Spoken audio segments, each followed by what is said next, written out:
Hey, what's up, everybody? It is Sunday, September 17th, 2023, and welcome to a brand new episode of the Now Mind You podcast. This is episode 83, Combat. Apparently, I just had a stroke. I'm TJ. Matt. I'm Bryce. We will be covering UFC, I should say Noche UFC that took place last night as of this recording on Mexican Independence Day, which would have been Saturday, Hey. September 16th, 2023. And this was, of course, the second meeting of Alexa Grasso and Valentina, I should say Bullet Valentina Shevchenko. This took place at the Las Vegas T-Mobile Arena. Was not a pay-per-view, which I think was a shame. Should have been a pay-per-view, low-key, high-key. But it had all that pay-per-view energy in it. Yeah, Bruce Buffer hosting, wasn't Joe Martinez on it. Prelims were cooking, main card was cooking. But in terms of what fights we're looking at in particular on that main card, we had Padilla versus Nelson at feather, Zaluba versus Hiagos at lightweight, Rosas Jr. versus Mitchell at bantam. We had Holland versus De La Maddalena at welterweight. And of course, we had Grasso versus Shevchenko 2 for the women's flyweight title bout. With that, Matt's going to kick it off with Padilla versus Nelson. All right. So starting off, we had Fernando Padilla versus Kyle Nelson. This fight took place at featherweight. To me, Kyle Nelson does not look like a featherweight guy when you see him in the ring, and Fernando Padilla, just I think more so because of his build, really did look like a featherweight. You know, the guy's just 6 feet, so that by itself, well, he's 6'1", so that by itself makes him kind of a interesting body type for that weight class. I mean, granted, you do still get guys like Max Holloway, who's like a 5'11", and Brian Ortega's relatively tall as well. But you get what I'm saying. He's a pretty lanky guy. Mm-hmm. So on one end we got Fernando Padilla, the native Mexican fellow in this fight, another hometown dude. I thought this fight was pretty good. I felt like the problem was more or less, how do I describe this? I felt like his punching style was almost too wispy. He was almost being a little bit too the fight was pretty much really pedestrian, but I felt like it was really like he was poking more than he was sitting down on his shots. He didn't sit down on enough of his punches. And I felt like that was the ultimate difference maker between he and Kyle Nelson. It just seemed like whenever there were times that they had exchanges that Kyle Nelson got the better of those exchanges. It felt like he had better footwork because oftentimes he had Fernando following him around the cage instead of cutting the cage off. And he kind of just had him walking into strikes. You know what I'm saying? Overall, I would say for a card that to me, I felt like delivered in terms of entertainment. This is probably the most pedestrian of the fights that were on this main card. Damn, Nothing bad. pedestrian, bro? A No, $7 word? Yeah, like, it was nothing bad, nothing crazy to write home about. Kyle Nelson, brought home a good victory. It was definitely a good win. It was just, I can't really even no real crazy highlights or anything to the fight. So this was a second win in a row for Kyle Nelson coming out of this fight. So we'll see what else he's going to be looking to do going forward in the featherweight division. And he was, in fact, in this situation, snapping Fernando Padilla's 3-fight win streak. He had 2 wins prior to actually joining the UFC, which he did in April earlier this year. And I believe we covered that fight as well. He was on that Song Yadong card. And yeah, unfortunately on Noche UFC, he wasn't able to pull it off, but that's okay. Was that his spinning hook kick, spinning wheel kick finish, I believe? Yeah. Kind of put his name on the map too. Yeah. Mm-hmm. But with that, I'll pass it to you, TJ. If you got any final thoughts or what have you. I think I agree with what you were saying in terms of him not sitting on his shots. Because if you look at the visual damage, Padilla's got naturally heavy hands. But Nelson was just doing a good job of making Padilla have to follow him, so he couldn't really get his feet or momentum together. So And he was reaching. Yeah. It was interesting to see the guy with the reach Right. He's lose the so distance lanky. battle. He looks Yeah, so lanky in that octagon compared to Kyle Nelson. It was almost like watching El Pantera, right? yeah. Like in their high key, like just lanky for no reason, bro. Yair Rodriguez, who's also in this division, but Mm-hmm. yeah, no, Kyle did a really good job of just sticking to his strategy, sticking to his game plan. He got that win. That's what it is. I got nothing else to add. Bryce. Nah, I think y'all pretty much covered it. I mean, it was a fight.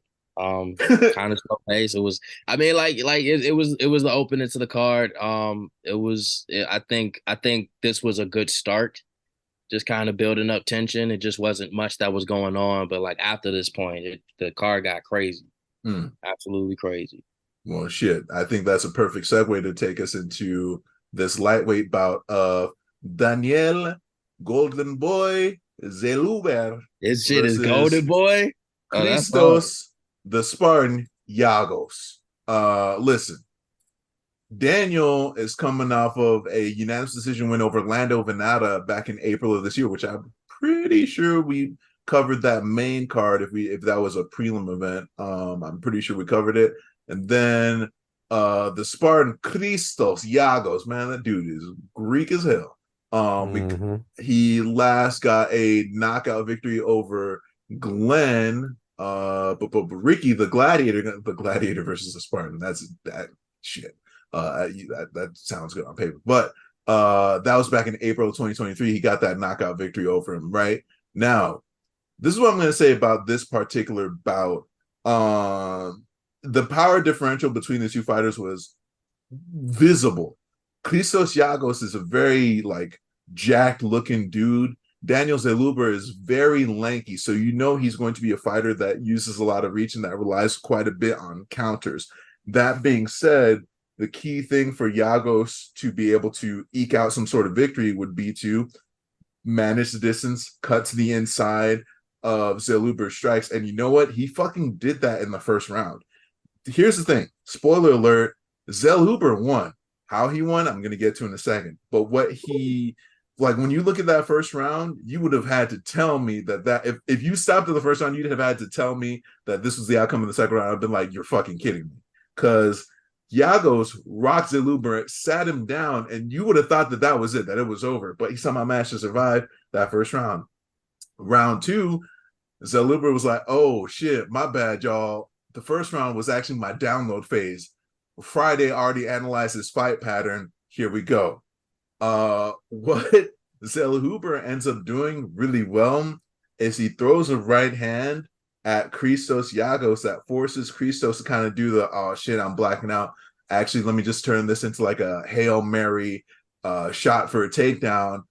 And Zeluber does something that I thought was so fucking slick wrestling wise. So he was able, and it could also be because Christos kind of with his arms on the shot, instead of grabbing behind the knees, he was kind of grabbing more so at Zeluber's waist, which I could also attribute to, you know, you're kind of dazed and stunned and shit, and you're just trying to like buy yourself some time so you can get your faculties back in order. But Zeluber took advantage of that to kind of shoot an underhook with his right arm, use that underhook to kind of pop to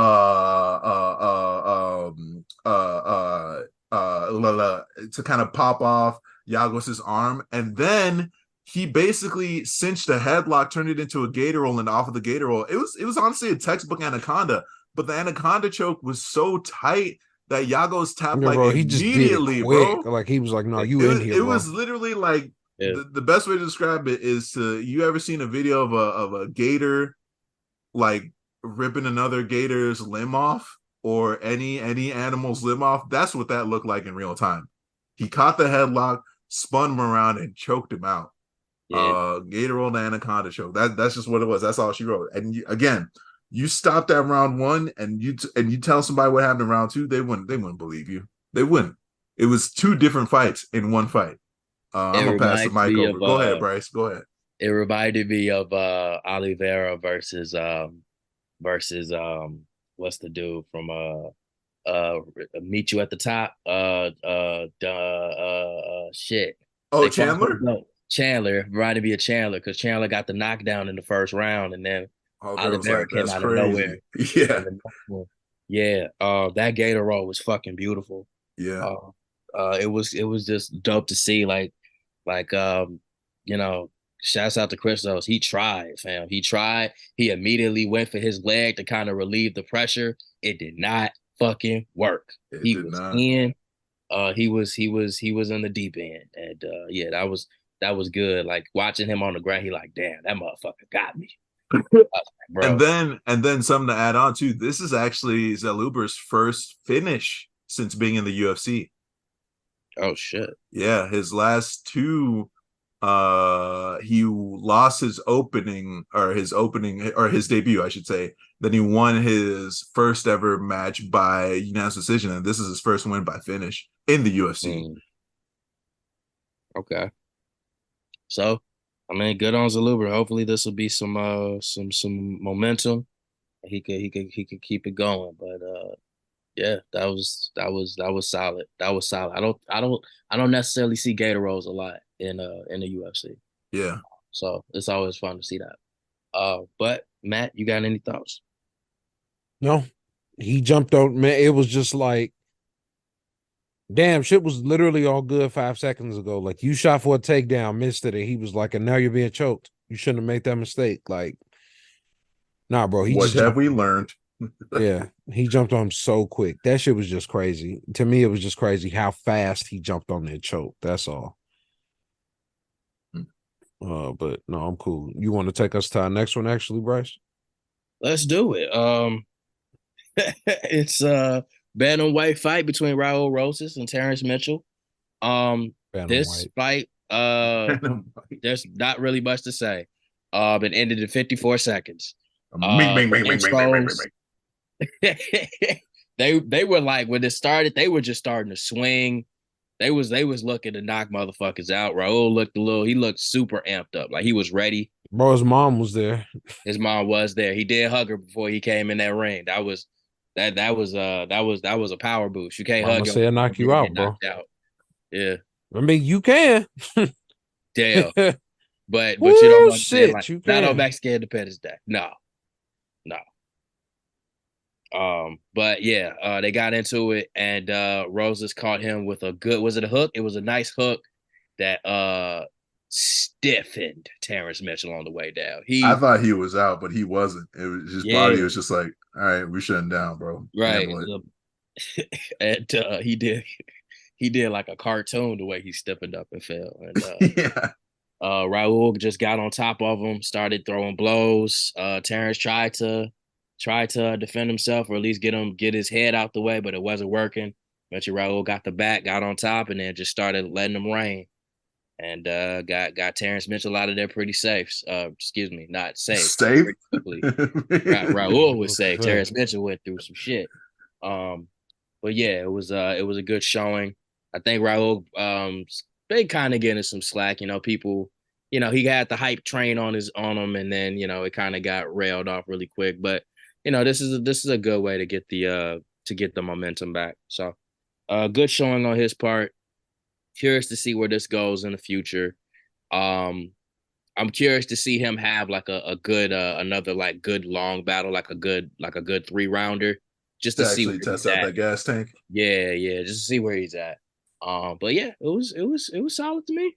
There's it was a solid 54 seconds. So yeah, TJ, what you think? I mean, I feel like we always root for everybody black. This was tough.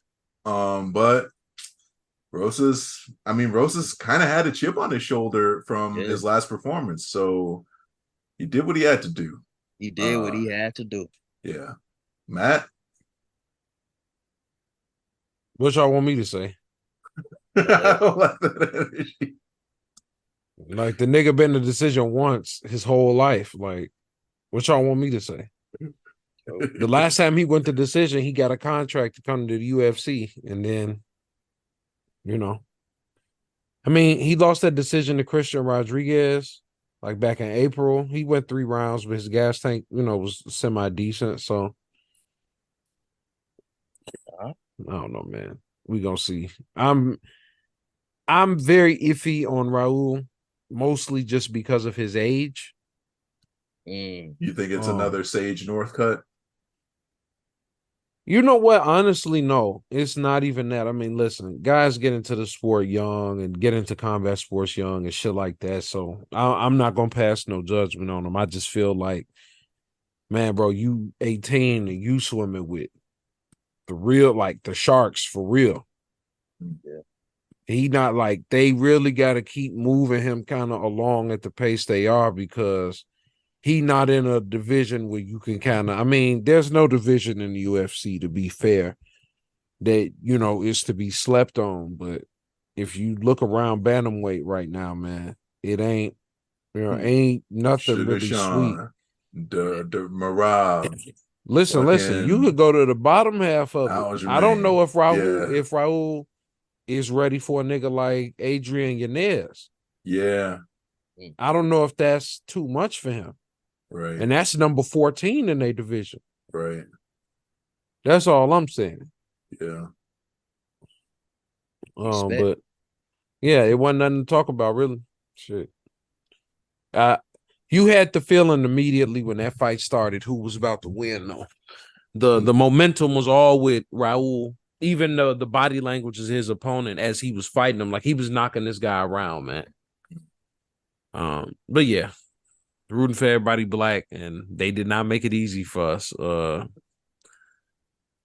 We going into this next one, and y'all got final thoughts or what? Go ahead. All right.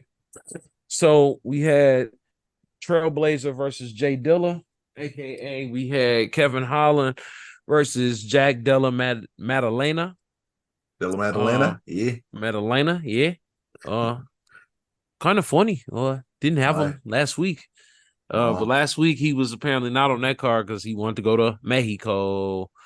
And this is this is 27 years old, 5'11". He's another guy that bounces between middleweight and welterweight, but as of late has kind of been sticking to welterweight. Pretty much through pretty much for his UFC career, he's been at welterweight. But you go on the other side, you got Kevin Holland, who is, even in the press conference, said he pretty much just fights wherever they send him a fight for. That's the weight class he'll fight in. So sure, it's coming off of Darce choke victory in the first round against Michael Chiesa back in July. And also coming off a KO victory over Santiago Ponzinibbio. So he was looking to capitalize on that.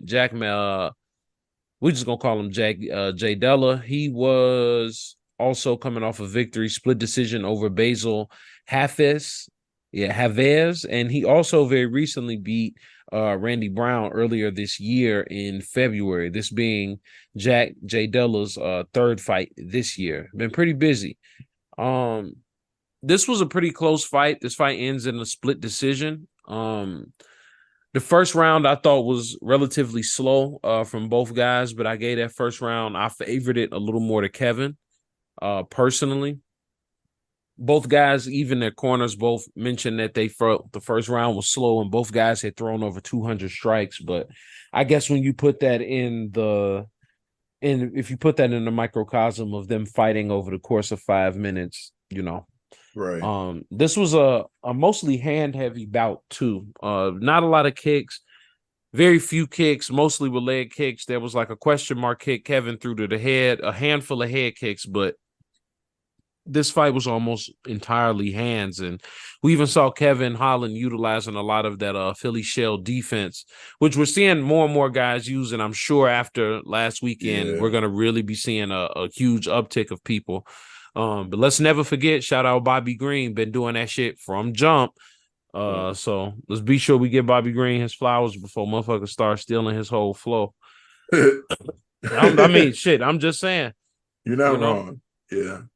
The second round, I felt like the pace was picked up a little bit. I felt like I could see that round kind of going to Jack, if that was what you preferred. I personally gave this second round to Kevin Holland. And in the third round, I felt like, well, I didn't really feel like, but the judges and pretty much the narrative going into it was that third round was a bit of a toss up, and I felt like Jack did enough to win in that third round if they were in a situation where it was 1-1. I personally disagreed with the decision. I thought Kevin Holland won. I had it 2-1 for Kevin Holland.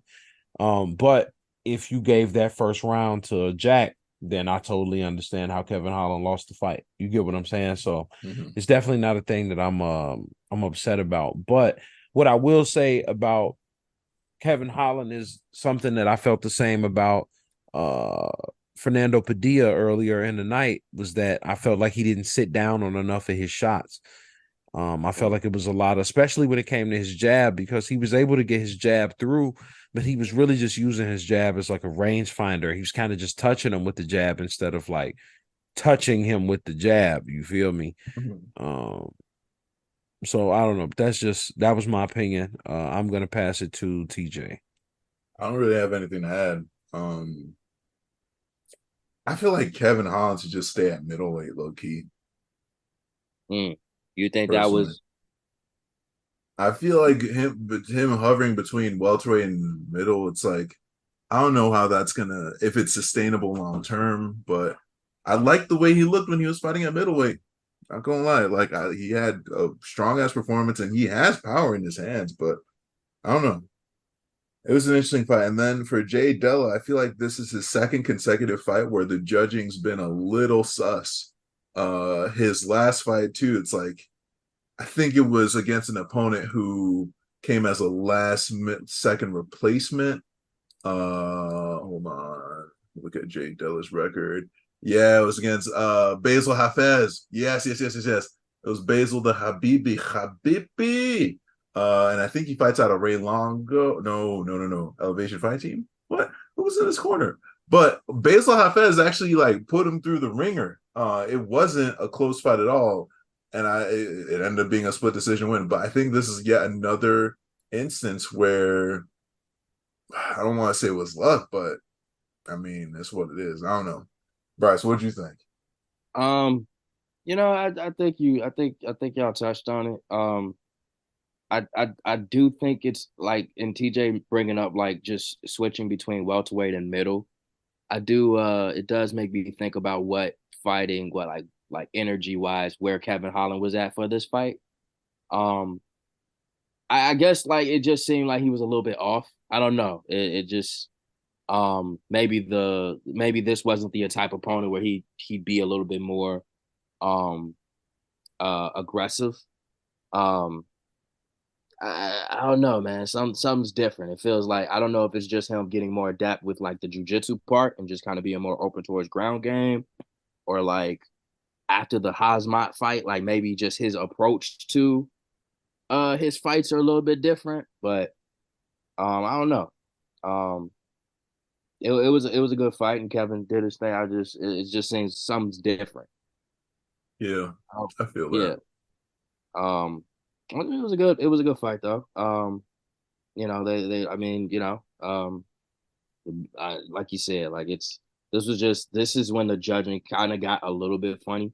I could see Jack getting it though, because he was catching Kevin, and Kevin was like backing off every time Jack was starting to get in there, but Jack probably got enough power that Kevin was like, nah, I can't afford to kind of just go into a war with this dude like that. Though he did have the reach. Mm-hmm. Yeah, I don't know. But that's my thoughts. So let's get into this main event. Let's get into the juice. Hey, the bro. au The au jus. The au jus.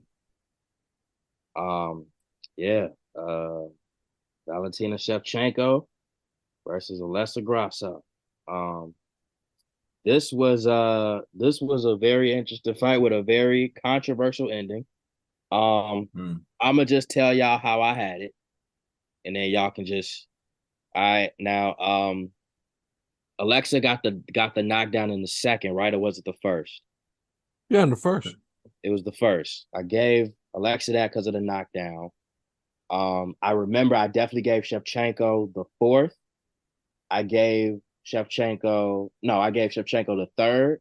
I gave Grasso the fourth, And then with the 5th round, I felt like it was more so towards Shevchenko, but Grasso took like got the edge a little bit back at the beginning of the 5th. Grasso did get some good shots off. She got some knees in the 4th. She had a nasty takedown. I want to say in the 4th or the 3rd, but I felt like that really tired her out in the 4th because Shevchenko just started to really catch her ass. She kind of did get the round a little bit back at the end, but like the damage was done. And I want to say, did she get Shevchenko started to take her down in the 2nd? I want to say, right? I think so. Yeah, yeah. So I would say 1st Grasso, 2nd Shevchenko, 3rd Shevchenko, 4th Grasso, and then the 5th is just like a little mix up. But Grasso did come out strong in the end. Personally, I had the fight as a draw, and it was a draw. I think Grasso barely got it though. She barely got that draw. I don't think it was a 10-8 round, but I feel like Grasso, just like the culmination of everything, I feel like she got that draw. It was a good fight. They're definitely gonna do it again without a doubt. I feel like this is gonna be a rivalry that's gonna start to build up a lot. Grasso's not very, I don't think I've heard her like talk shit about Shevchenko, but Shevchenko is like, she want that belt back. She want her baby back. Least. My bad. It's all good. Yeah, that's my thoughts. Good ass fight. I'm not mad at the results. I'm not mad at the results. I think the 10-8 is crazy though. I do. But yeah, I'll pass it on to Matt. We talked about this briefly beforehand. I gave it to Alexa Grasso. And I gave it to her over in that last round. I felt like she did enough in the last round to close the fight out. I felt like they were trading off rounds that they won. But again, another thing I'm gonna say that that I said before we got on air was I felt like the rounds that Alexa Grasso won were more 10-8s, and I felt like the rounds that Shevchenko won were 10-9s, and that ultimately for me was why I went with Alexa Grasso. But with that, I'm gonna pass to you, TJ. I think it's 2 parts. I think Alexa Grasso did enough to at least retain the belt, and I also think that Shevchenko did not do enough to rip the belt away from Grasso. Personally, I feel like Shevchenko is a volume striker. We cannot dispute this fact. Like, there's too much data to say otherwise. But in terms of actually like power, I think Grasso had her number. And then jiu-jitsu wise, Shevchenko did a much better job this time around. But I don't know, dog, because what was it, the end of round 4, where we didn't even talk about this off the chat, where Grasso had her in a heel hook. Like, yeah, she got saved by the bell, bro. Like, high key, that could have been the end for her scholarship. So, and this is something that Bryce and I have talked about quite a few times on air. Judging on grappling and wrestling varies from commission to commission, in all honesty. But if we're just looking at it from a grappling aspect, I think Grasso was even dealing damage akin to a Tony Ferguson from her back. I don't know. Like, I understand the draw. I think Grasso could have edged her out. And I just think Shevchenko did not do enough to win, especially in that final round. If I'm a judge, I see that and I'm like, this is exactly the same thing that happened in the first matchup. And I feel like the body language of Shevchenko was actually even kind of worse in this time around, because Bryce, you were saying this off air, right? It looked like she kind of shut down and just gave in to the mistake that she made instead of trying to find a better pathway to victory. But also Grasso is really good at getting onto people's backs and staying there. But yeah. I got a question. What do you all define as a 10-8? Like, what does a 10-8 look like? If you don't mind me going first, I think a 10-8 is like a complete neutralization of the other person's offensive capabilities. Like, they weren't even really able to get like a punch off. That's what I think a 10-8 is, personally. For me, and part of this, I will admit, is my boxing bias. A 10-8 is once you get motherfucker get dropped, that's 10-8 to me. And the only way it to me comes back 10-9 is it's like a flash knockdown, but you actually end up kind of dominating the round. When she dropped her, the reason I went 10-8, she dropped her, she basically does a backwards roll and has to get back up on her feet. And even her attempt anime style. Yeah. And even her attempt to shoot, some grappling to kind of offset that. In fact, it put her in more trouble. Mm. It put her in more danger. It felt like there was nothing that she was doing offensively that was stopping Alexa Grasso offensively. But then when it flipped on the other side, I felt like she was able to neutralize Grasso a little bit with a little bit of her grappling and her strikes, just kind of keeping her on the outside. But then Alexa Grasso drops her again, dominates her for most of that round again. You know what I'm saying? Mm-hmm. So at least that's where I'm going with 10-8s. Now, I don't feel like there was ever a round where like she just straight up was stumping her out.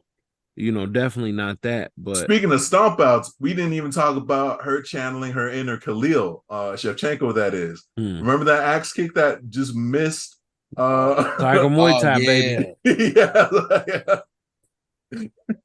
That's all I'm saying. Didn't mean but to I'll pass it. I was like, I just forgot to talk about that highlight. Yeah, shit. That highlight murder attempt, but go on.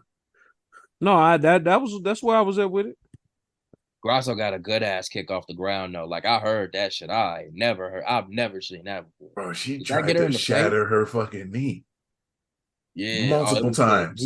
I was surprised those were legal from the bottom. Like, it's like she is literally kicking at her knee, bro. That's legal.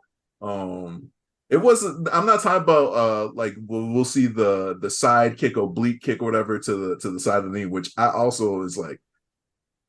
That's got to be skirting the law. That's got to be, it's legal, but it's got to be skirting the law. Like, you are literally taking out somebody's scholarship. But she was like doing up kicks at Shevchenko's knee, bro. But yeah, I got nothing else to add. Wild exchanges. Yeah. I wonder with that, the third is definitely going to be a title fight. And I can see it happening probably like the beginning of next year. Maybe like February. I'm gonna say this. I think Blanchfield might be the next one up for a title contention. Depending on who wins this bout. If they do an immediate third one, I guess they have to, right? Because it was a draw. So right now it's like 1-0, and then yeah. Oh wait, no. Would it warrant? Well, I guess no. Could you argue that it's 2? For Alexa, because like it's a draw, but she retained the belt. I always favor the draw as 1-1. So if you beat her the first time, you got 1. She beat you the second one, she got 1. But if she beat you the first time, y'all rematch as a draw, she got it. Okay. That's how I look at it. That's 2-1. Because the draw go to both of us. It ain't no fucking wash. Oh, I see what you mean. Yeah. So then the third one, I just don't want them to do like a Moreno Figueiredo, where it was like 4 times. Like, man, that's a lot. Didn't they have a draw too, though? Was it a draw or no contest? I can't remember. I think it was a draw. They had a draw. Let me look it up. All I'm saying is, give Peace a chance. I think Blanchfield, like you said, I think she might be the one. Because she is mowing through that division. She number 2. She beat Talia Santos. It don't make sense for her to fight nobody behind her. Yeah. So if Valentina don't get that rematch, you're gonna have to go ahead and just go ahead and pass that to Blanchfield. Or you see a Blanchfield versus Suarez. Suarez. Tatiana Suarez? It's a different weight class, brother. It is? Tatiana is a strawweight. Oh, my bad, y'all. I was thinking about Shorty too, but I always, me personally, I confuse Tatiana Suarez and Talia Santos, which ironically enough, they're both the same ranking in their respective divisions at number 4. So In that case, I stand by my earlier statement. Blanchfield. Blanchfield should be the next one. Blanchfield it is. Any final thoughts, fellas, before I talk about what we got coming up? No, I got nothing else. All right. Well, Bryce is also not saying anything. So next week, UFC Fight Night, we got Fiziev versus Gamrot. We also got Bryce Mitchell on that card against 50K Dan Ige. That's got a Ryan Battle on this card too, and we got Ricardo Ramos against Charles Jourdain. Air Jourdain's back in the mix. All right. Yep, he opening that main card next week. We also got an early one. Thankfully, this one will be coming on at 6. This main card, so these prelims are starting at 3 o'clock. 3 o'clock. 3 o'clock. Also for the prelims. Yeah, for the prelims. The prelims are starting at 3 o'clock. The main card starts at 6. 6 locally. It's 6 Midwest time. Next week, boxing wise, I will be covering the DAZN event, Richardson Hitchens versus Jose Zapata, when they have their 10-round main event at the junior welterweight limit. I'll also be covering that card because I am going to be there cornering my teammate Jessica McCaskill as she goes against Sandy Ryan in a 10-round title fight, defending her WBA and WBC welterweight titles, as well as fighting for the vacant WBO women's welterweight title. Nice. We also got Austin Ammo Williams against Steve Rolls on this card. That's actually going to be a pretty good fight amongst a few other guys. So I will be covering that card as well, because I, and fingers crossed, will be back. I will have landed back in Chicago before we do our recording time. So schedule permitting, I will be on next week. With that said, this has been another episode of the Now Mind You Podcast, Combat Edition. Thank you guys so much for rocking with us, for listening to our opinions. Please feel free to give us some of your opinions and talk to us about, how you guys are feeling about the fights or some of your thoughts. Hit us up on social media. You can find me at Matt Hambrick. That's MattHambrick, Let me tell you where you can find me. You can find me on Instagram at Tuss4Skate. That's TUSS4_SKATE. Oh, yeah. Where can they find you, Bryce? Yeah, baby. They could find me on Instagram. It doesn't matter where they... No, I'm sorry. Go ahead. Oh, my God. I'm a menace. You got me. I'm a menace. Go ahead. AXE_ONCA. Babe. Where can they find us? And with that, they can find us at the Now Mind You Podcast. Sunday. We always record a new episode. You can find us at Now Mind You Podcast, wherever you like to get your social media or wherever you like to get your podcast, because we are pretty much everywhere. And we will see you guys next week. Peace out and be safe. Be safe. Peace.